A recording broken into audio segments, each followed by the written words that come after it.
خاوتي خواتاتي مساء الخير عليكم بونسوار تو الموند اهلا وسهلا مرحبا بكم في لايف d'Algérie Park. J'espère راكم ملاح, j'espère راكم تشوفوا فينا ملاح, j'espère راكم ça va, vous arrivez à bien négocier cette reprise après 2 journées de Eid que j'imagine intenses, le rythme du Ramadan pour retrouver le rythme normal, ce n'est pas évident, ce n'est pas facile, je le sais, j'en suis plus que conscient. Et nous allons parler maintenant d'un sujet hyper important. Madame bien, que vous soyez concentrés avec moi et si vous pouvez voir et revoir cette émission plusieurs fois parce qu'il s'agit d'un enjeu majeur, d'un enjeu géopolitique, économique et financier qui engage une partie importante de l'avenir de notre pays. Je parlerai aujourd'hui de la bataille, de la guerre des gazoducs qui oppose l'Algérie au Maroc et de l'avance que le Maroc, notre voisin, a pris malheureusement au détriment des intérêts de notre pays, l'Algérie. Le Maroc qui avance, l'Algérie qui recule sur un méga projet, encore une fois important, qui concerne le fameux gazoduc qui doit acheminer du gaz naturel depuis le Nigeria vers l'Afrique du Nord et depuis l'Afrique du Nord vers l'Europe qui constitue, rappelez-vous, et je l'ai dit 1000 fois, l'un des marchés les plus importants du monde, si ce n'est pas le marché le plus important du monde entier au niveau de la consommation du gaz naturel. نفهموا بشوية باش تعرفوا en quoi cette guerre risque de tourner en défaveur, à la défaveur de l'Algérie et à la faveur du Maroc. Les derniers événements sont inquiétants pour les intérêts de l'Algérie et vous allez le comprendre. Mais نبداو un peu de pédagogie باش تفهموا le sujet. De quoi on parle? Alors, de quoi on parle? Le Nigeria, c'est un grand pays. C'est le plus grand producteur de pétrole d'or noir en Afrique. Il est membre de l'OPEP. Le Nigeria, c'est le pays le plus peuplé de l'Afrique. Plus de 200 millions d'habitants. D'ici 2100, il sera le 3e grand pays peuplé après la Chine et l'Inde, puisqu'il va dépasser les 400 millions d'habitants jusqu'à 500 millions d'habitants. Le Nigeria, il a une caractéristique, les réserves, les plus importantes réserves de gaz naturel en Afrique, parce qu'il les a pas exploitées de manière, avant c'était l'Algérie et la Libye, mais l'Algérie surtout a épuisé ses réserves, elle est en train de les épuiser, je parle des réserves naturelles, du gaz conventionnel, mais c'est du gaz de schiste. Le gaz de schiste, nous sommes les premiers en Afrique et 3e au monde. Mais le gaz naturel, conventionnel et traditionnel tel qu'on le connaît depuis des siècles, le Nigeria a des réserves plus importantes que nous, ou a une capacité il a vraiment une grande capacité pour devenir l'un des plus grands producteurs et exportateurs au monde entier de gaz, parce que comme les réserves n'ont pas été exploitées, n'ont pas été encore épuisées, il commence à s'intéresser au gaz, au GNL notamment, ou là, au gaz naturel. Le Nigeria a des réserves très importantes et depuis le début des années 80, l'Algérie avait un projet de construire un gazoduc depuis le Nigeria jusqu'à l'Algérie pour transporter et acheminer du gaz, ensuite l'exporter vers l'Europe. Et le projet, le gazoduc, le transsaharien gazoduc. Le gazoduc transsaharien, il y a un projet vraiment il date de 1980. هذا projet c'est un gazoduc de 4128 km, منهم يجوز 1037 km على le territoire du Nigeria. On peut dire qu'elle va traverser sur 841 km sur le Niger. On peut dire qu'à 2310 km en Algérie. Le gazoduc va relier donc les champs gaziers du Nigeria, notamment le gaz au Nigeria, il se retrouve dans les alentours du fleuve du Niger, jusqu'à la frontière algérienne, pour ensuite, le gazoduc sera raccordé aux infrastructures algériennes, notamment aux gazoducs qui existent en Algérie, les 3 gazoducs qu'on avait, maintenant on n'en a que 2, alors qu'on n'avait que 3. On va en parler d'ailleurs, la grosse connerie de la fermeture du gazoduc Europe-Maghreb a une relation directe avec ce sujet. Les gazoducs Tawana, le gaz du Nigeria va aller jusqu'à l'Europe et permettra de répondre à la forte demande européenne. Le projet Hada, il a été estimé en 2009 à 10 milliards de dollars, où d'après les expertises, le gazoduc il pourrait transporter jusqu'à 30 milliards de mètres cubes de gaz depuis le Nigeria vers l'Algérie. 30 milliards de mètres cubes, c'est énorme. Sachez que l'Algérie exporte depuis 2016 moins de 40 milliards de mètres cubes. En 2020, nous n'avons même pas exporté 30 milliards de mètres cubes. C'est-à-dire 30 milliards de mètres cubes, c'est pratiquement 70 à 80% des exportations algériennes. 30 milliards de mètres cubes au Nigeria, c'est un projet magnifique, extraordinaire, sur lequel beaucoup de choses ont été dites, mais malheureusement, l'Algérie n'a jamais avancé dans ce projet. وهذا gazoduc transsaharien يتلاقاو à chaque fois, plusieurs fois, chaque 2-3 ans يتلاقاو, où il n'y a pas d'avancée majeure. En août 2021, les autorités algériennes pourtant ont ont demandé au Nigeria de ratifier l'accord intergouvernemental relatif au projet du Transaharien gazoduc qui a été signé en 2009 à Abuja, qui est la capitale du Nigeria. Attention, la capitale du Nigeria c'est Abuja, c'est pas Lagos. Le Nigeria n'a jamais signé définitivement cet accord. Il n'est pas pressé pour lancer ce méga projet et malgré les accords de principe qu'il a donnés, par exemple en novembre 2021, l'ambassadeur du Nigeria à Alger, Gaël, oui, effectivement, nous sommes d'accord, nous sommes toujours partants pour ce projet. Il y a eu le 17 février 2022 une rencontre au Niger, le ministre de l'énergie algérien Mohamed Arkab, le ministre du Nigeria, le Timipre Silva. À chaque fois, la dernière rencontre c'était février 2022, où le Nigeria est dans son accord de principe. Mais sur le terrain, rien n'avance pour la simple raison que le Nigeria ne croit pas beaucoup à ce projet, parce que l'Algérie n'a rien fait pour rassurer le Nigeria. D'abord, l'Algérie n'a pas contacté les bailleurs de fonds internationaux pour récupérer les 10 milliards, pour trouver les 10 milliards de dollars nécessaires à cet investissement. En plus, le problème, c'est que l'Algérie aussi n'a pas dit si elle va investir avec son propre argent, ou là si elle va contacter des banques internationales, ou là si elle va trouver des investisseurs étrangers. En plus, au-delà de l'aspect financier qui n'a jamais été concrètement résolu, on a ni le Nigeria ni l'Algérie. Le Nigeria clairement il dit moi je donne mon gaz, mais je n'investis pas mon argent, j'ai pas 10 milliards de dollars, à vous de vous démerder de ramener les 10 milliards de dollars. L'Algérie a une belle infrastructure au nord avec 3 gazoducs, le Medgaz, le gazoduc Maghreb-Europe qu'on a fermé fin octobre 2021 et le transméditerranéen Enrico Mattei, qui est l'un des plus anciens gazoducs du monde, mais qui est encore fonctionnel, il est très important.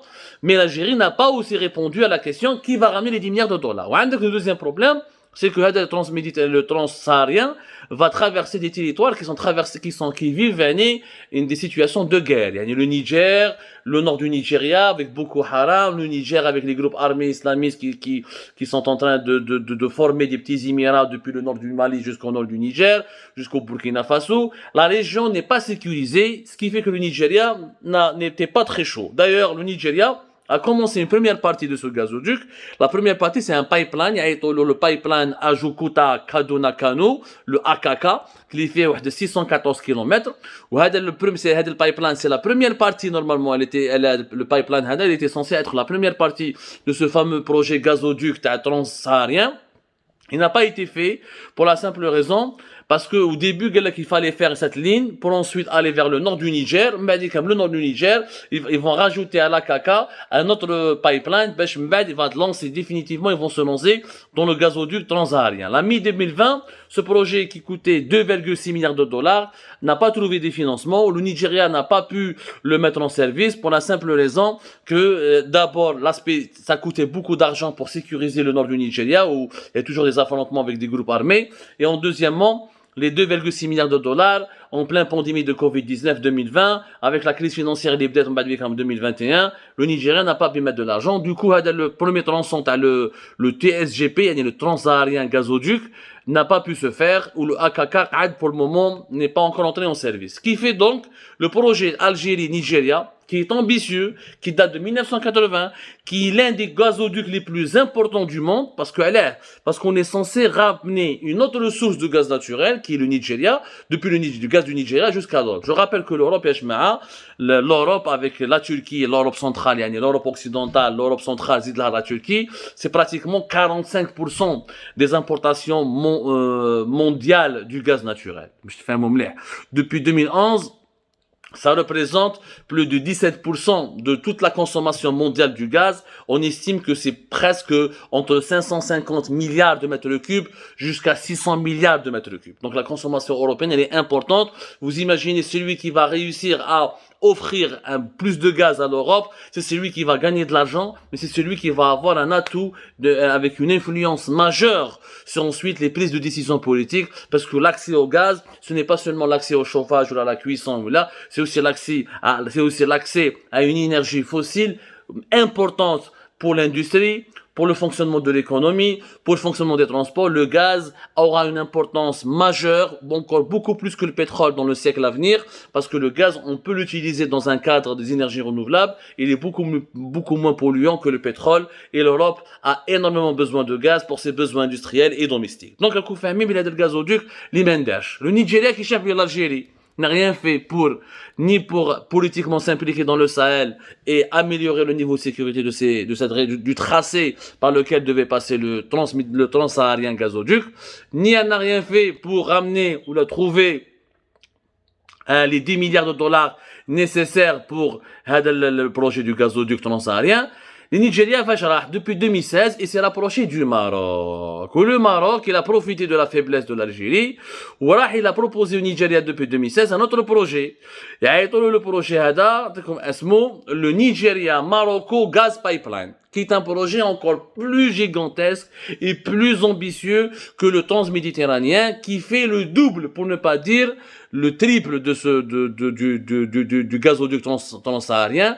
Le gazoduc Marocco Gaz Pipeline, il douze par 11 pays, mais il traverse pas le nord du Nigeria, il traverse pas le Sahel. Là où il y a les problèmes de sécurité, il traverse la côte atlantique. Il traverse tous les pays qui ont une côte vers l'océan Atlantique, là jusqu'au Maroc. Donc sur l'aspect sécurité, il est beaucoup plus, il sera beaucoup plus facile à le sécuriser parce qu'il passera par les côtes de l'Atlantique, là où il y a le moins de tension, le moins de conflit. Par contre, il coûte 2 fois plus cher. Si le gazoduc transsaharien coûte 10 milliards de dollars, le Nigeria Marocco gazoduc pipeline, ou là le Nigeria Marocco Gaz Pipeline va coûter entre 25 jusqu'à 30 milliards de dollars. C'est un argent fou, c'est un projet qui a été plusieurs experts disent que c'est irréalisable, plusieurs experts disent qu'il est lent, qu'il ما يقدرش, باللي c'est irréalisable. Et dans le transméditerranéen de 4000 km ما يقدرش يندار. Comment tu vas faire faire traverser au moins l'un des premiers tronçons, c'est 30 000 km pratiquement pour arriver du Nigeria, des côtes atlantiques du Bénin jusqu'au Bénin, Nigeria, le Ghana, le Maroc. C'est un tracé très compliqué.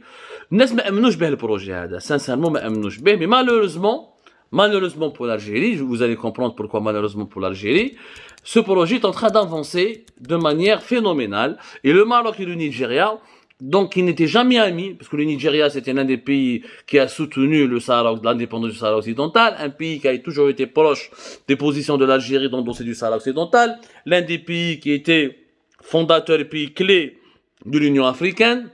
Le Maroc était longtemps absent de l'Union africaine depuis le début des années 60. Il a fait son retour dans l'Union africaine en 2017. Malgré que le Nigeria a refusé ou a bloqué l'entrée du Maroc dans la CEDEAO, qui est la communauté des pays de l'Afrique, communauté économique des pays de l'Afrique de l'Ouest, malgré cela, les Marocains et les Nigérians, les Marocains ont pu séduire les Nigérians, où ils ont pu leur convaincre depuis 2016 de travailler sur ce projet d'un gazoduc totalement fou qui va traverser 11 pays depuis les côtes de l'Atlantique. Dernièrement, la nouvelle actualité Ejmaa, c'est que récemment, datez comme la date,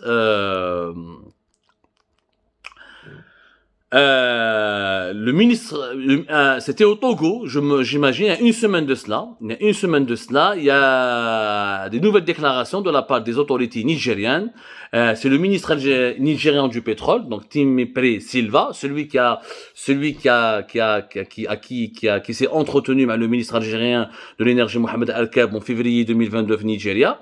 Il y a de cela une semaine, hier lundi, c'était lundi, nous sommes le mercredi 4 mai, c'était le 2 mai, le 2 mai, le ministre nigérien a dit non, nous sommes en train de travailler sur l'aspect financier de ce projet, nous avançons, on a main dans la main avec les Marocains, nous sommes en train de chercher les nouvelles sources de financement. Je vais vous lire cette déclaration. Il y a beaucoup d'intérêt à l'international, mais nous n'avons pas encore identifié les investisseurs avec lesquels nous voulons travailler. Nous voulons continuer ce même pipeline jusqu'au Maroc le long de la côte. Aujourd'hui, le projet est toujours à l'étude. Il a fait des déclarations. Il y a une très favorable. Les Russes étaient dans mon bureau. Le lundi 2 mai, le ministre nigérian du pétrole, les Russes étaient dans mon bureau la semaine dernière, ils sont désireux d'investir dans ce projet.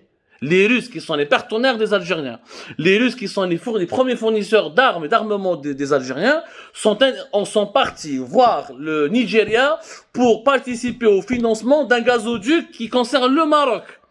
qui n'est pas l'allié de l'Algérie. Dans les coulisses. Donc, les déclarations de Timi Silva, le ministre nigérian du pétrole, prouvent que le projet marocain est en train d'avancer. Et que le Nigeria tient beaucoup à ce projet. Alors que le projet algérien, le premier accord intergouvernemental entre l'Algérie, le Niger et le Nigeria, n'a même pas encore été validé officiellement par le Nigeria.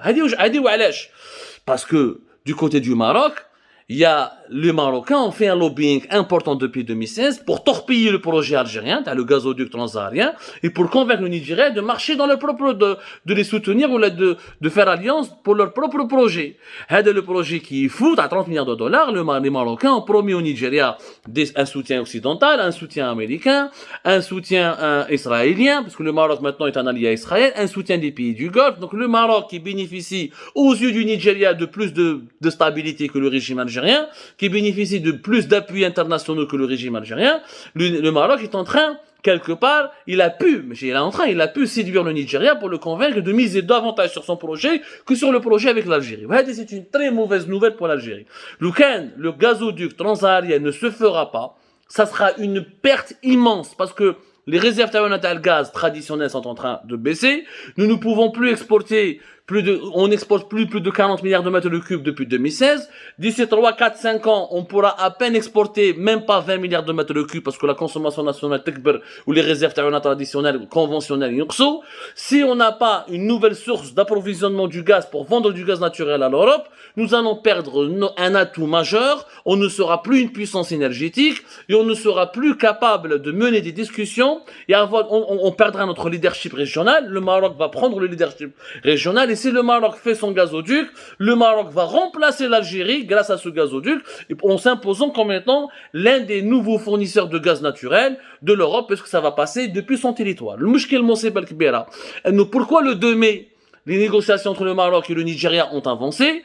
Parce que le Hmir Tawana, les dirigeants Tawana, qui relèvent le gazoduc Maghreb-Europe, en octobre 2021, les Espagnols et les Marocains, comme dans une précédente émission, en mars-février, entre décembre 2021 et février-mars 2022, ils ont travaillé sur un accord, ils ont élaboré un accord, un projet qui permet de récupérer le gazoduc Maghreb-Europe pour l'utiliser en flux inversé pour prendre du gaz naturel liquéfié du GNL depuis les États-Unis, le transformer en un gaz naturel et le réexpédier depuis l'Espagne vers le Maroc. Donc le gazoduc Maghreb-Europe n'est pas mort parce que l'Algérie s'est retirée, il est toujours fonctionnel.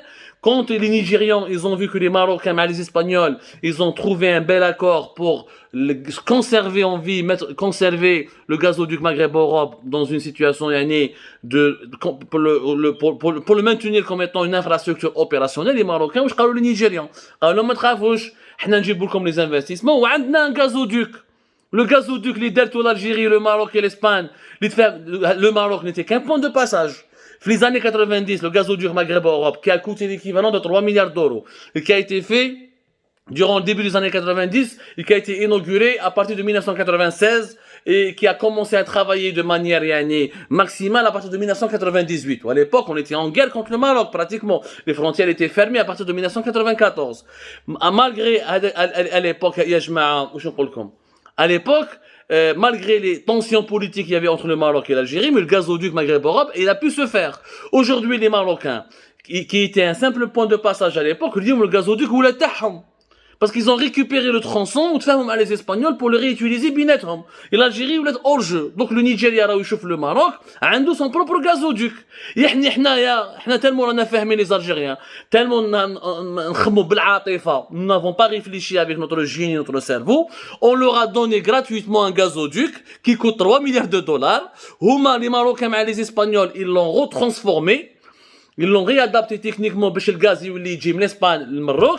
Et donc, le Nigeria, ils sont en train de convaincre le Nigeria de le gazoduc au niveau des côtes atlantiques jusqu'au Maroc.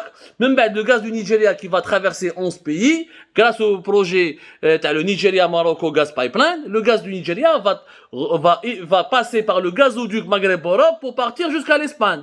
Le gazoduc Maghreb-Europe, il est plus adapté, il est plus puissant que le gazoduc Medgaz que nous avons construit nous-mêmes entre l'Algérie et l'Espagne, qui est entré en service depuis 2011. Le gazoduc, le Medgaz, c'est 8 milliards de mètres cubes, 10 milliards de mètres cubes. Le gazoduc Maghreb-Europe, il est déjà 13 milliards de mètres cubes, où l'Espagne et le Maroc peuvent le réaménager pour le pousser encore, augmenter sa capacité, où on a les stations de compression, où on a tous les équipements nécessaires pour l'acheminement du gaz, parce que le gazoduc Maghreb-Europe, il a été bien construit, il a coûté plus cher, mais il date des années 90, il a été conçu de façon à ce que le gazoduc, il peut relier le gaz algérien, il peut acheminer le gaz depuis l'Algérie jusqu'à l'Espagne et le Portugal. Il y a même un projet, nous allons prochainement dans une autre émission, d'un autre gazoduc qui ira de l'Espagne jusqu'à la France, puis plus tard vers l'Europe de l'Ouest. Tout ça, le Nigeria, ils vont en profiter. Le Maroc, les Marocains, où je le Nigeria, les Algériens sont instables. Ils حوسوا غير على الجيرة ou les conflits ou le Sahara occidental ou le je sais pas quoi, les idées des années 70. On pense business, on نجيبوا لكم les financements. Les Américains راهم معنا, les Israéliens راهم معنا, les Émiratiens راهم معنا, même les Russes, les amis des Algériens ولاو يخدموا مع le projet marocain. Les Russes n'ont pas voulu investir sur le transméditerranéen, sur le transsaharien gazoduc, qui est le projet de l'Algérie. Ils sont partis proposer de mettre de l'argent sur le projet du Nigeria avec le Maroc. Alors que le Maroc n'est pas l'allié de l'Algérie, n'est pas l'allié de la Russie dans la région. C'est l'Algérie qui est l'allié de la Russie dans la région. شوفوا الكارثة اللي رانا فيها. كارثة بمعنى الكلمة. يعني dans les coulisses, l'Algérie est en train de se faire poignarder dans le dos par son allié russe, par le Maroc qui est en train de s'emparer du Nigeria, son ancien allié lui aussi, par le Nigeria qui est en train de tromper l'Algérie lui aussi, parce qu'il ne veut pas signer l'accord qu'il avait négocié avec l'Algérie depuis 2009, mais il s'intéresse davantage au projet du Maroc. Et si ce projet va se faire, احنا رمينا لهم le gazoduc, عطيناه لهم باطل, 3 milliards de dollars يا دين الرب, les Marocains l'ont récupéré باطل. Le gazoduc, les tronçons تاعهم, وتفاهموا مع les Espagnols. Donc, maintenant le Maroc est devenu une menace sur le plan énergétique pour l'Algérie. Le Maroc, il n'a même pas de gaz, est en train de menacer l'Algérie qui est un pays gazier. Oui, شفتوها si ce n'est pas l'incompétence des dirigeants actuels. هذه حكاية كاع وعلاش؟ Parce que nos brillants dirigeants, au lieu de réfléchir encore une fois avec leur raison, ils réfléchissent avec la passion. داروا une réunion, داروها à 4, شكون اللي كان فيها؟ Vers la fin de l'année 2021, c'était vers le mois de septembre 2021, جا البي دي جي تاع سوناتراك توفيق حكار, عبد المجيد تبون, Amin Malaika, vice-président chargé des canalisations et du transport TRC, on appelle ça la division TRC. La direction chargée du transport par canalisation des hydrocarbures. وعندك Madame Defah, Fatiha Defah, qui est la vice-présidente chargée de l'activité commerciale de Sonatrach. هادو في 4 كيتلاقاو, فاتحة نفاح plutôt, voilà, فاتحة نفاح, excusez-moi. كي هضرت مع هادو هما اللي قالوا تبون ما تقلقش, on n'a pas besoin de ce gazoduc, ou ما نسحقوش, ou nous avons le Medgaz, nous allons agrandir le Medgaz, nous allons faire du GNL, ou هذا الgazoduc on peut l'abandonner, ou on peut, ça va être un coup fatal contre le Maroc, le Maroc sera affaibli, on n'aura pas besoin, تبون امنهم. On يعرف le gaz, le pétrole. Un président n'est pas censé te connaître, mais un président est censé vérifier ce qu'on lui transmet comme information, est censé les vérifier avec des conseillers, avec une équipe d'experts qui l'entourent, avec des conseillers qui sont spécialisés dans ces dossiers. Il est censé écouter d'autres parties, pas se faire manipuler uniquement par certaines parties. Il a fait confiance aveuglement à ces 4 personnes, Mohamed Arkam, ministre de l'énergie, Toufiq Haka, PDG de Sonatrach, Fatiha Nfah, la vice-présidente chargée de l'activité commerciale de Sonatrach, ou Amin Malaika, le vice-président chargé de l'activité TLC de Sonatrach. في 4 مستوى أرضواز, واحد électricien ما يعرف والو في l'énergie, في البترول, في الغاز, l'autre مسكين était spécialisé du marketing, Toufiq Haka n'a aucune expérience internationale au niveau ardoise, Amin Malaika قهواجي, كان يسبي القهوة فوق ولد قدور, كان يجيب له لاتاي, ومدام فاتحة نفاح لا علاقة بها les enjeux géopolitiques et les gros enjeux commerciaux et économiques des énergies fossiles dans le monde. ما عندها حتى علاقة. ما قراو ما ندبوا تبعهم تبون أغلق قسم المغرب بأوروب. Les Marocains, ils ont profité de l'occasion, ils ont récupéré gratuitement un gazoduc qui a coûté 3 milliards de dollars. Tu vas même les Espagnols pour faire le flux inverse, pour inverser l'acheminement du gaz depuis l'Europe vers l'Espagne, depuis l'Espagne vers le Maroc. وراحوا يجروا على نيجيريا. اسمع شفتوا les Algériens هذو تاع مشاكل يحبوا غير القرا, ils sont instables. Ils avaient 3 gazoducs, ils n'ont que 2. Maintenant ils n'ont que 2 gazoducs. Le gazoduc le plus important là عندنا دوكا ما راهوش عند l'Algérie. هذاك le transméditerranéen, c'est un gazoduc qui date des années 80 وقديم. حنا le gazoduc Maghreb-Europe il est plus moderne parce qu'il date des années 90. Où les Espagnols, ils ont investi avec nous pour le réadapter. Ou les Nigeria, il a marché avec le Maroc. Sinon ما يحوس على les intérêts تاعو. نقول لك انا نتبع l'Algérie, ما جابت لي دراهم, ما جابت لي la sécurité في le Sahel, ما عاونتني avec des nouveaux investisseurs. وزاد يجوا les Russes, même les Russes, les صحاب l'Algérie داروا على الجزائر وراهم يمشوا دوكا مع les Marocains pour le projet du gaz du pipeline تاعهم via le pipeline Nigeria-Marocco. يعني tout le monde, tout s'est retourné contre l'Algérie parce que l'Algérie elle est épidermique. Elle est dans la passion, elle n'est pas dans l'intelligence, elle n'est pas dans la prévision, elle n'est pas dans l'analyse, elle n'est pas dans la critique, elle n'est pas dans la prospection. Et voilà, si nous perdons, je le dis, je le redis, ou l'histoire nous jugera, si l'Algérie perd cette bataille des gazoducs, ou là, cette guerre des gazoducs face au Maroc, nous allons devenir un nain. Et nous allons offrir le leadership régional au Maroc et nous allons permettre au Nigeria et au Maroc de s'emparer d'une grosse partie du marché européen parce que le Nigeria avec ce gazoduc il va attirer des nouveaux investisseurs internationaux comme les Russes et aujourd'hui il pourra exporter 30 ou 40 milliards de mètres cubes, il pourra à long terme exporter plus de 80 ou 90 milliards de mètres cubes. Oui, le premier fournisseur de l'Europe à la place de l'Algérie qui perdra ses parts de marché et qui se retrouvera hors jeu. Tout simplement hors jeu et déconnecté de l'influence mondiale sur la scène énergétique ou là sur l'échiquier énergétique mondial. C'est triste, inquiétant. Prière de bien partager cette émission. Nous allons revenir sur les dessous de cette guerre des gazoducs que l'Algérie pourrait perdre si elle continue à adopter la même attitude irresponsable, irréfléchie, irrationnelle dont elle fait preuve depuis la fin de l'année 2021.